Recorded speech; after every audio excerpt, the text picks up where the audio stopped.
Time to cross it over. It is Hawkeyes. It is Badgers. It is the Big Ten West Championship game. Not a whole lot there. Trent and Ryan with you today. Locked on Hawkeyes and Locked on Badgers. Welcome in here today. Thanks for joining us. This is a crossover edition on Locked On. I was getting ready to hit the liner, but that's for Locked On Hawkeyes. I don't want to do that. So it's just you and me right here going in and getting ready for this one. Iowa, Wisconsin, 3 o'clock on Saturday. It is Big Fox that will have it. Today's episode of Locked On Hawkeyes and Locked On Badgers is brought to you by Jace Medical. Jace Medical, a presenting sponsor for the podcast. Empower yourself when you purchase a Jace case, providing you with a personal supply of 5 antibiotics that treat 50 or more infections. Get yours today at jacemedical.com. That's Jace, J-A-S-E, medical.com. Right, let's get into it and start with a little bit of overview. I'll throw it to you first. You're number one of Luke Fickell. One loss on the season. You're playing in a terrible division. Where you guys are and going through, obviously, a very big transition with year number one.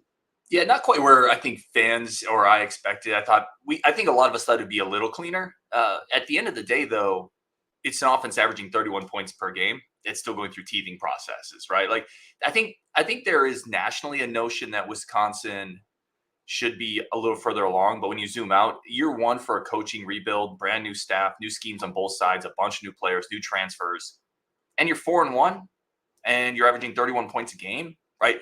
I mean, we weren't that's what would an Iowa fan do for 31 points a game? I'm assuming annex half your state, right? Like, so I think it's fine. This is actually the record I predicted we would have at this point. I thought we would lose to Washington State. So I kind of feel like we're right on track. It's just a little slower than we anticipated the train moving.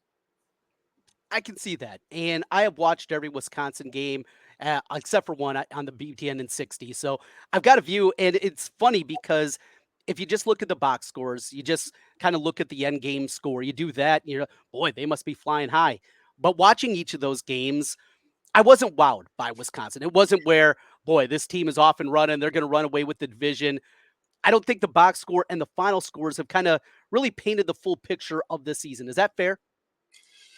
Probably to some degree it is. Although you look at some of the games, the first Big Ten game they played on the road, going to Purdue, a Purdue team that needed that game. They really controlled that entire game.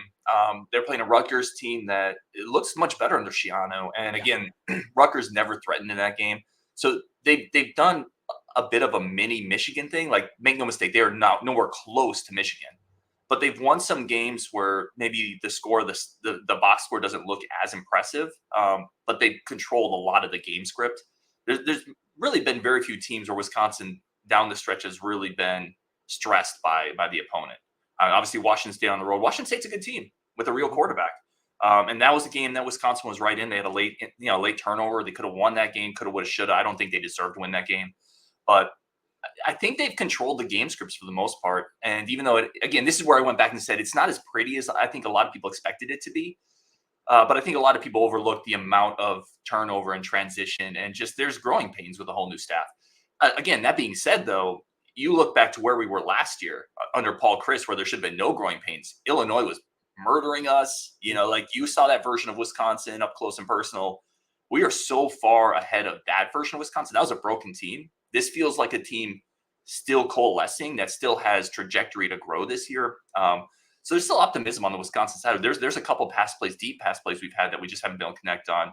I think we're right there, really where we should be realistically, and not where we should have been from the fans' probably heightened expectations. Right? You bring Luke Fickell in, and you feel like you're on cloud nine. It's going to click right away because of his history and his pedigree. I think this is more realistically where we should have thought we would be this year, kind of 5 games in. And honestly, from my perspective, this is kind of where I thought you were going to be. We talked a little bit in our back and forth on Slack and stuff for Locked On, and I know how optimistic you were coming into the season. I thought the transition was going to take a little bit longer. I'll let you throw it back my way. I also thought things would be a little bit further along here from an Iowa perspective. Injuries have obviously derailed this season and our idiot offensive coordinator. Let me ask you, I have a couple of questions I'm fascinated with here. The first is I just want to zoom out a little bit. Why did you think it'd be better? Like, and that's not a you question. It's more of an Iowa fan, because I got this vibe from Iowa fans too, bringing in, McNamara, and it's going to be different. I thought McNamara was fine at Michigan. Mhm. I don't feel like was the solution at Iowa. I think it's the ecosystem. It's obviously the OC. Why did everybody think it'd be better after years of seeing this offense? Well, if you watch Spencer Petras the last 3 years, I mean, that's a reason for it. He Right. was just terrible, and you look at the numbers and how they regressed after the crazy 2020 season. He was bad in 2021 and even worse in 2022. He had mentally just completely broken. Simple out routes, 5-yard out routes. He couldn't complete them. He was sailing them. He was so mentally broken that you figure with a competent quarterback, a quarterback that his greatest strength of Cade McNamara is his accuracy, was going to get this thing moving along. Now McNamara suffers the injury in August camp, never was healthy all season long before eventually tearing his ACL. So there was no shot. The other part of it, and the reason for optimism, is the offensive line was so bad the last 2 years. It was Mhm. as bad as it's been ever in the Kirk Ferentz era, going all the way back when he was out there playing Bruce Nelson and Robert Gallery at 250 pounds as freshmen his first couple of years, just because they were so depleted here. Those offensive lines were better than what we saw the last couple of seasons. They brought in 2 transfers. That was a hope that was going to help out. One still has not been able to get on the field because of injury. So you have that part of it. And those younger guys that were taking those lumps, becoming upperclassmen, Connor Colby, Mason Richmond, you thought, all right, they're going to take the big leap this year. And it just hasn't happened. The offensive line has been pretty good. Pass blocking, actually. Run blocking has gotten better the last couple of weeks, but still not at the level. So that was where the optimism came from. Offensive line is at least going to be adequate. Accurate quarterback, something that Iowa hasn't had in 3 seasons. You put those two things together, you bring in a couple of wide receivers, the run game will be fine, really talented running backs, and they're going to be good. That's where the optimism came from, but I guess we forgot who's still running the ship there on the offense of Brian Ferentz. Yeah. The other question I had for you, and this is something I was thinking about in the offseason. What was the vibe for Iowa fans? See, because Iowa continuity, right? Wisconsin and Iowa for the longest time. There's Mhm. continuity, continuity, continuity. We are who we are. What was the vibe for Iowa fans in general sticking with Brian Ferentz and then seeing Wisconsin, whether it works long term or not, right, Mhm. for Wisconsin, but seeing Wisconsin drastically say, no, this isn't working. We're tearing it down. Forget tradition in a certain sense. We're going to modernize. What was the thought? Because I've always thought for the longest time, Iowa and Wisconsin are kind of co-patriots, right? We're very You're right. similar. And Mhm. then to see Wisconsin just so quickly flip it, I'm curious what the perspective on that change for Iowa was. I think there's some frustration from some of the fan base, certainly, to see that. And there are very few people that want to see Kirk Ferentz be pushed out of the door. I mean, what he has done with this program, the kind of person that he is, the successes that he has had, people don't want to do that. And for us older people out there, we also remember the transition going from Dr. Tom Davis on the basketball program, pushing him out the door. A successful coach, didn't get to the heights you wanted to see, wanted to get to that next level. So you don't renew his contract. He has a lame duck year. You bring in Steve Alford thinking that's going to lead to these heights that you hadn't been in a long time, and he took a step down. And then it cratered under Todd Lickliter afterwards, and it still hasn't come back. Fran McCaffrey's put together a very successful program, yet fans don't show up. There's not the interest that there was once for Iowa basketball, and there's a concern that the same thing would happen to football. If you push out a successful coach, you can become like Iowa basketball became. You can be going through the 20-year wandering through the wilderness like Nebraska football is at this point. So there's a part of the fan base that is that way. And then there's the other side that just said, blow the whole thing up. Who cares? And another part of that is though Iowa has wins and you stack them up the last 3, the last 5, the last 10 years. This is a team in the nation that is top 10, top 12 in the country in terms of victories, but it just isn't fun. I mean, it is a grind, and you get out there and you beat Purdue 20-14 last week, and there's still angst about it because the enjoyment, what you hope for with football, it just isn't there. It's just not a fun experience anymore. So the back and forth continues, and the fan base fights, and well, I'm sure you're used to that from a year ago, right? Yeah, it's gotta be exhausting, right? It I, is. I imagine you have one faction who's just frustrated because it does feel like there's a bit of a ceiling until at least Kirk Ferentz is able to adjust this a little bit. And then on the other side, you have a group of fans who understand that it is difficult to win 8, 9 games a year, right? And Yeah. that's not something that you should just forget about. That Wisconsin had the same type of internal battles, the fan base, right? And then if what I learned, not even learned, like this is obvious, but you make a right hire and everybody gets on board. Yeah. Like nobody cares, right? No, I shouldn't say nobody, but nobody cares if you make the right hire because you elevate the ceiling. And in the age of NIL and the age of athletes that we live in now, whether people like it or not, excitement around the program is paramount. Like, you have to have excitement to build NIL. You have to have excitement to land recruits. And it was just getting progressively harder with the type of staff that we had, which is, I think, similar in a lot of ways to the type of staff you have to do that. So, yeah, I hear it, man. I'm glad that we have moved off that, to be honest. And all due respect to Paul Christ, who did great things at Wisconsin. But I think your fan base would be, if you made the right hire, would be totally on board. Rejuvenated, and probably something that the fan base definitely needs. Well, we're going to talk about this year's matchup. We're going to get into that. Also, the future. The Big Ten West is going away after this year. What does that mean for Iowa, Wisconsin? We'll touch on the Hoopsters and make our predictions presented by FanDuel. We'll do that as we continue here. Locked on Hawkeyes, Locked on Badgers. It's a crossover edition here as we continue. Everyone should be empowered to care for themselves and their loved ones during the unexpected. That's why Jace Medical offers the Jace case. The Jace case provides 5 life-saving antibiotics for emergency use and gives you peace of mind so that you are not just hoping that you have access to medication in an emergency. Jace Medical makes sure you have the medication in hand. Jace Medical is simple. They handle everything from the online evaluation to licensed pharmacy medication delivery and ongoing consultation and care. Don't get caught unprepared. Get $20 off these life-saving antibiotics today from Jace Medical by using the code LOCKEDON at checkout, jacemedical.com. That's Jace, Jase, medical.com. We continue on Locked On Crossover here. It is Trent Condon alongside Ryan Harings as we get ready for Iowa, Wisconsin. 3 o'clock matchup. You can catch the hometown broadcast on each side on Sirius XM. You get to hear our guys, Dolphin, Eddie. Who's your guys' radio broadcast over there? I don't even know. Oh, you're a young guy. You young guys. I've never listened to a game on the radio in my life. Really? No. So how old are you, Ryan? 40. Okay, you're a couple years younger than me. See, growing up, that was a huge thing.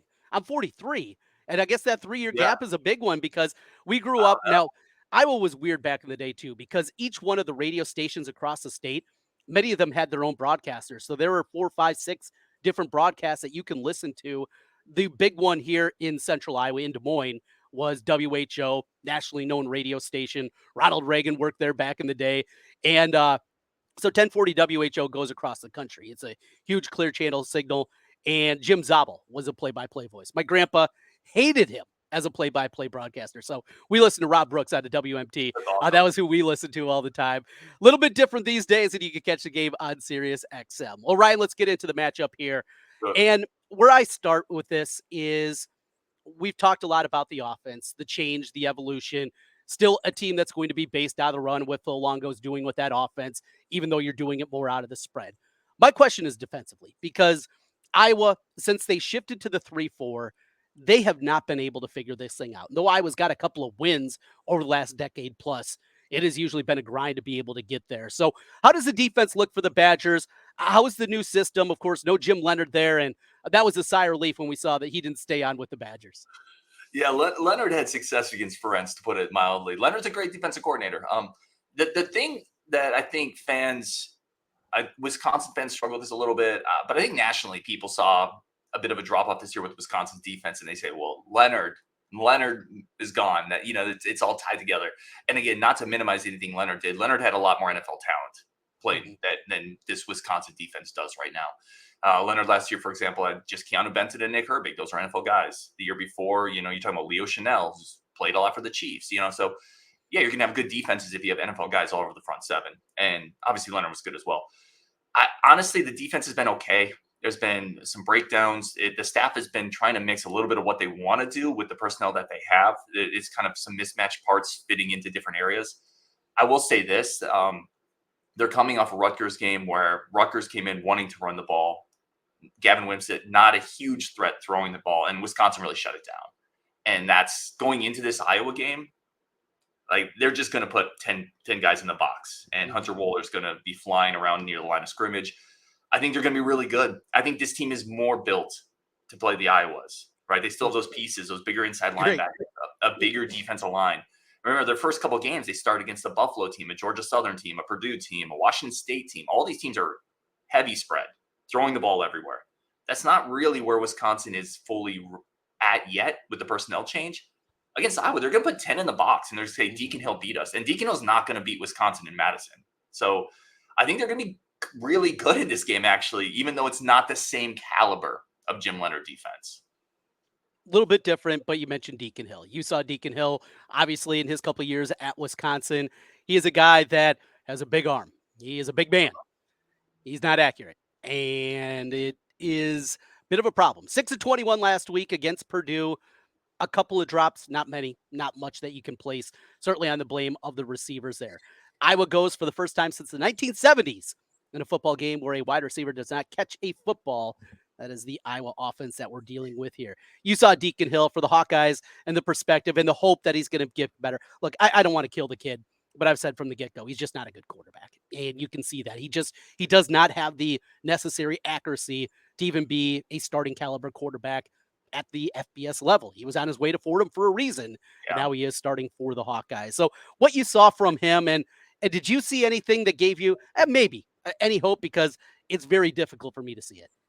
No, I mean, listen, it's not like he played at Wisconsin, so we don't have anything to. But I'll tell you, he came in, and and again, it's not to kill the kid, but you got to be in shape, right?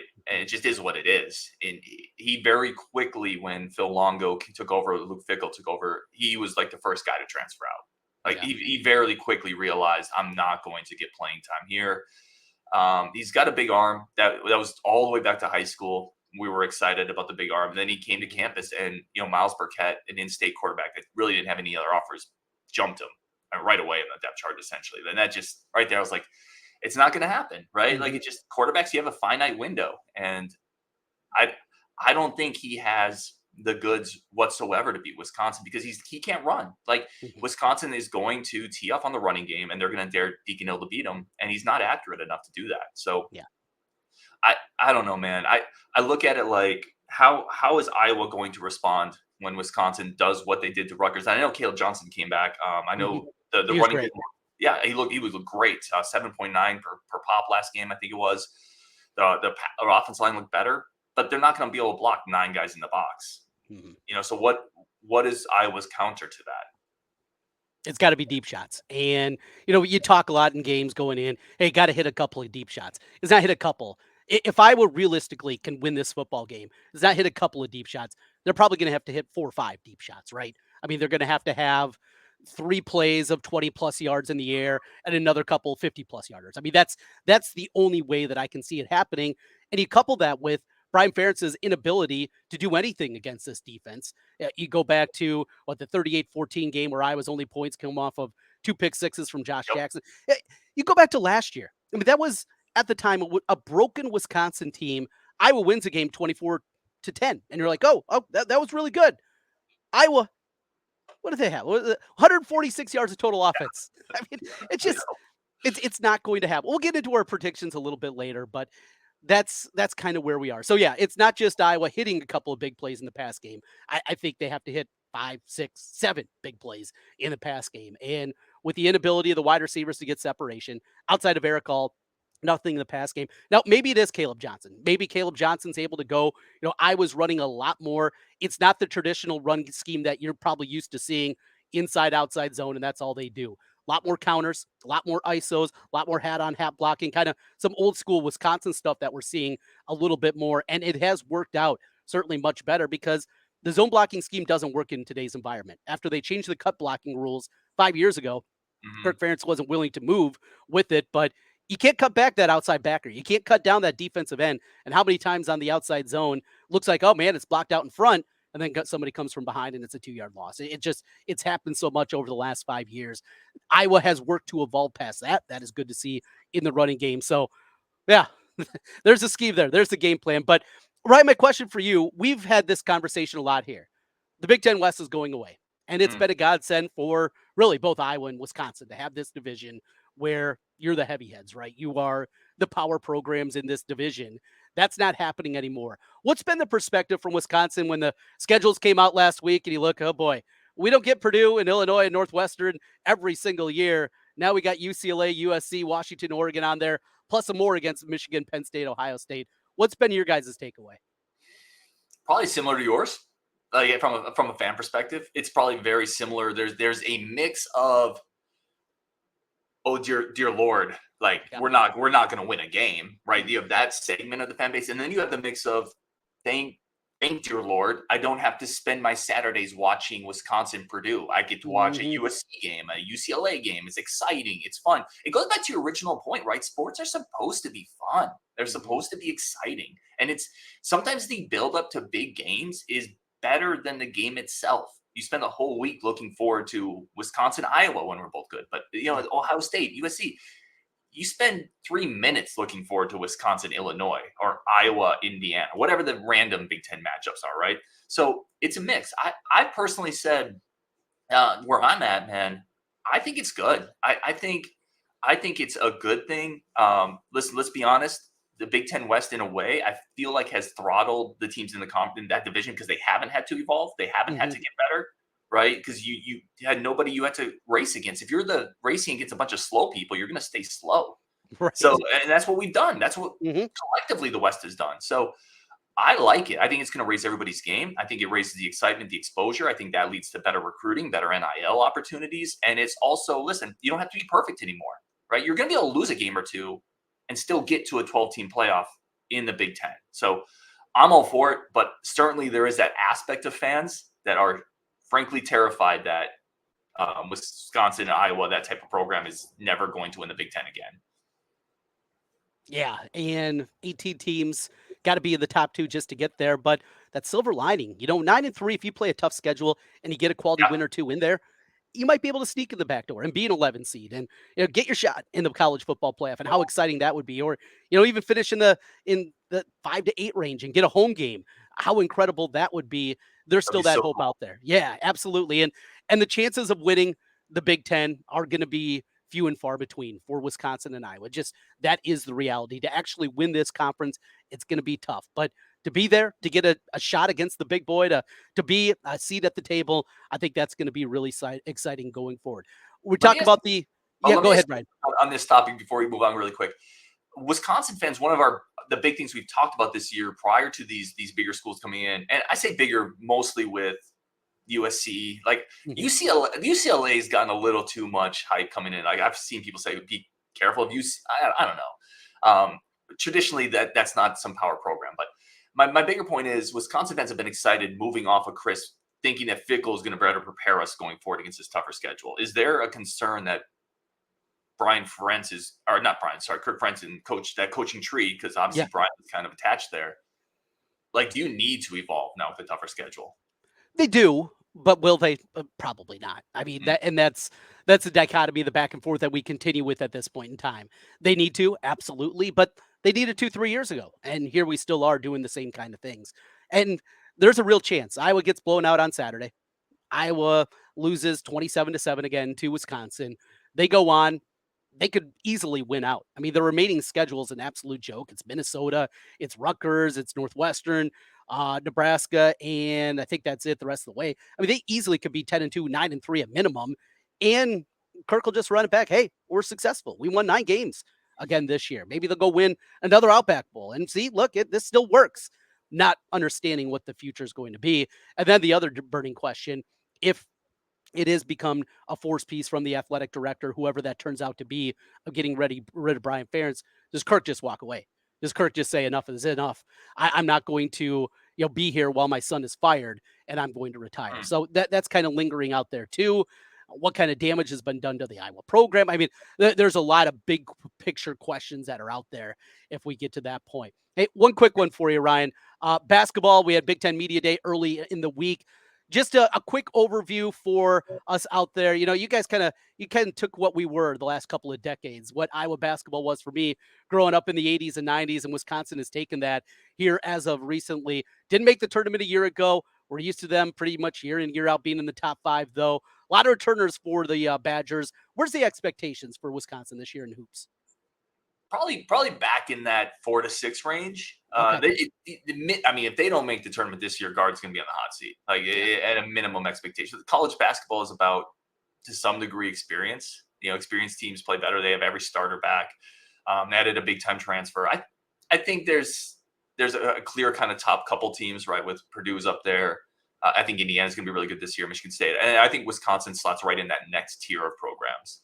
So People are excited about it. It should be better. I think they're still a little limited on star power on this team. They're a little limited in the front court depth wise. But yeah, I think Badger fans are pretty excited about this year. And definitely, I would say a 4, 5, 6 type Big Ten basketball finish is very likely.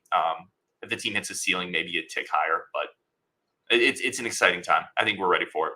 Yeah, absolutely. For Iowa, it is preseason number 9. Iowa's been here a ton. It's crazy. 10 of the last 11 years, Iowa has finished in the top 6 in the Big Ten. And you kind of look at the years, year in and year out, lose All-Americans. You lose the National Player of the Year, Luka Garza. And here comes the Murray twins, right? And we've seen them the last couple of years.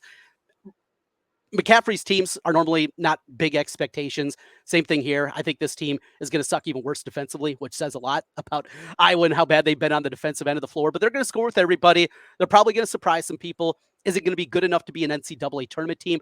I say no right now. I think they're going to be on the outside looking in, probably an NIT type of year. But you got to give credit to Fran, because that guy, what he has done, I mean, he could take you, me, and 3 listeners out there right now, and we probably put up 70 points in a college basketball game. He is such a wizard offensively, and the way that he gets, frankly, not great skill position players overall. You look 1 through 5, and he makes them really good offensively year in and year out. So should be a fun season. Maybe we'll hit up again in basketball season. But before that, let's get into our predictions, as we will make them as we continue here. Ryan's got a little something as we continue. It's a crossover edition, Locked On Hawkeyes and Locked On Badgers. Today's episode is brought to you by our good friends over at PrizePicks. PrizePicks to me is the simple. Listen, I don't have a ton of time. Like, PrizePicks is the simplest way for me to play daily fantasy sports. Just picking between 2 and 6 players. Stats. Are they going to go over and under? That's it. You're not competing against the hordes of people out there on their computers crunching numbers all night. The sharks out there. You don't have to compete with any of that with PrizePicks. It's just you against the numbers. It makes it so much simpler, so much easier. The app is incredibly easy to use. All types of sports, quick withdrawals, easy gameplays. I'm a big Braves fan. The guys on Locked On Badgers know that. I'm already on Acuna. One of my prize picks is Acuna over 1.5 bases tonight. I think he's going to get 7. Like, I'm all about it. He's going to get 2 bombs. So that's what PrizePicks is. It's just simple. It's easy. It takes all the complexity, all the pain out of the other daily fantasy sports places. This is why we use it on the Locked On Network. It's my number 1 go-to, and you're going to absolutely love it. Go to prizepicks.com/lockedoncollege. Use code LOCKEDONCollege for a first deposit match up to $100. That's prizepicks.com/lockedoncollege. Use code LOCKEDONCollege for a first deposit match up to $100. PrizePicks, daily fantasy sports made easy. Ryan and Trent back with you one final time here. Locked On Hawkeyes, Locked On Badgers. It's a crossover edition. Well, we cut on Friday our college football live. It is an opportunity for everybody to find out everything that's going on in the world of college football. With college football season here, it happens for an hour each and every Friday, and you can find it on both the feeds right here. Locked On Big Ten. We got it on all the Locked On college stations. Locked On College Football kickoff live every Friday at 10 a.m. Central Time on any Locked On College YouTube channel. You won't want to miss it. Ryan, as we wrap up here, it is time for our predictions in this game. I think people, if they've been listening all the way through, certainly know kind of the way that we are leaning, but kick it off here. I put it together. I think we know where you're going. Whiskey, how big is the number currently sits? Badgers favored by 10. Let me ask you this even before we do that quick. The winner of this wins the West, right? Yes, is there any? No doubt. We didn't really touch on that, but this is the barring craziness, and craziness does happen in college football at times, but there's nobody left on your schedule that really terrifies you. You'd have to lose 2 games if with Iowa lost. And for us, we play Ohio State, but outside of that, that would just equal out your Penn State loss. Mm-hmm.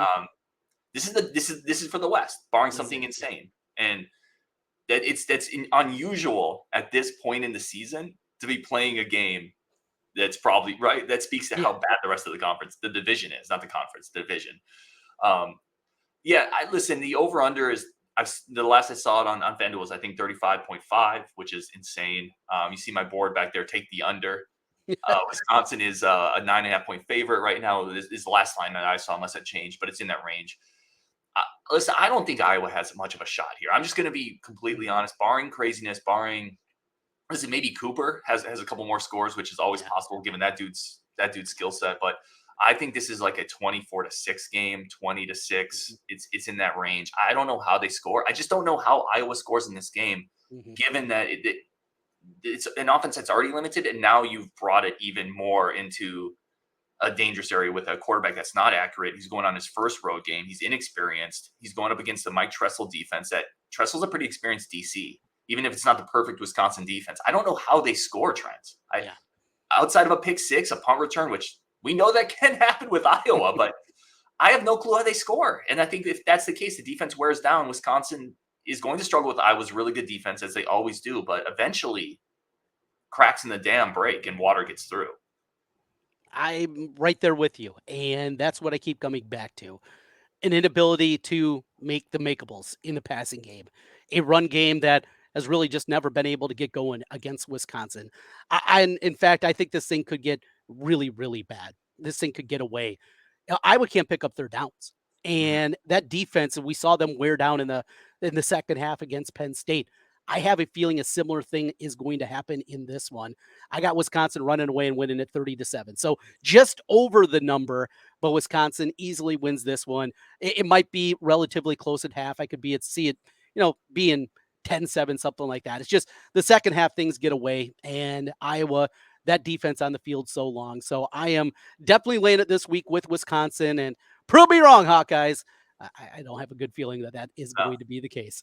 Hey, Ryan, this is a lot of fun. I was going to say really quick, is there any chance, obviously Deacon 6-21 last week, if he, in the first half of this game, I don't think this is France's style. Is there any chance he pivots to, I don't even know who your third string quarterback is. It Labus? Is it Labus? Yeah. Joey Labus. Yeah. So Labus started the bowl game last year. They basically gave him nothing. I mean, after the opening drive, they took the ball out of his hands. They were running Sam Laporta as a Wildcat quarterback during that football game last year in Kentucky. They don't trust him. He was injured throughout the offseason. He had, the rumors were he had a sports hernia. It didn't get back until late August, but Kirk Ferentz's brain is broken as it pertains to quarterbacks. I mean, he has mishandled quarterbacks for so long. You look at last season, just not moving off of Spencer Petras when it was obvious he wasn't the guy. Now, Alex Padilla wasn't either, the former backup, but you go back to throughout time from not putting in Ricky Stanzi and keep playing Jake Christensen as he's chucking balls into the dirt. The Ricky Stanzi, Jake Rudock one, or the Jake Rudock into CJ Beathard. There's been so many instances. His brain's broken. I don't know what it is. He's willing to play other guys at other positions, but quarterback is not the case here. So it'll be freaking Deacon all game long, likely. And if not, maybe he'll put Labus in the fourth quarter when it is 30-7 and give him a couple series there, but not until it gets really ugly will he pull the switch. He was asked, as Deacon was really struggling in the first half of the game, do you ever give thought? He looked at the person that asked the question in the press conference like they had two heads. He couldn't believe the question last week. That's where we are with Kirk Ferentz in quarterback play. So the Big Ten West is yours. We gave it to you, Ryan. Enjoy it. And then enjoy Penn State or Michigan or Ohio State in that championship game. Okay. We'll worry about that when we get there. Absolutely. And we'll do it again. That is Ryan Harings. You can find him on Twitter at Ryan and Bucky. I'm Trent Condon with Locked On Hawkeyes at Trent Condon on Twitter. X is where you can find us. Our predictions presented by FanDuel. We'll talk to you again soon. Coming up later this week, I got more, including former Hawkeye LaShawn Daniels will jump in. We will talk to him about the renewed running game and if there's hope on that. And Ryan's got a lot more on the Badger side of things. Locked On Badgers. We'll talk to you again tomorrow. Go Hawks and Ryan.